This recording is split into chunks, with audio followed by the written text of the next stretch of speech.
சின்ன இடை நீயும் தொட்டு சீண்டுவதில் நாணம் விட்டு நான் ஒரு கிறக்கத்துல கதை படிக்கிற நேரம்.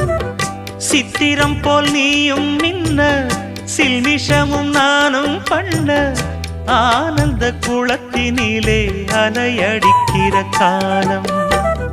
உன்னை எண்ணி ஏங்கி இருந்தேன் உன்னிடத்தில் என்னை இழந்தேன். கண்ணிரண்டும் பூத்து கிடந்தேன் கட்டில் வர காத்து கிடந்தேன். வாலிபம் தவம் இருந்த வேளை வந்ததையா. இள மனசு இனி உனத்தான் விடுமோ நடு சாமத்தில சாமந்திப்பூ ஆள சத்துது என் நெஞ்ச உசுப்புது. நல்ல ராத்திரி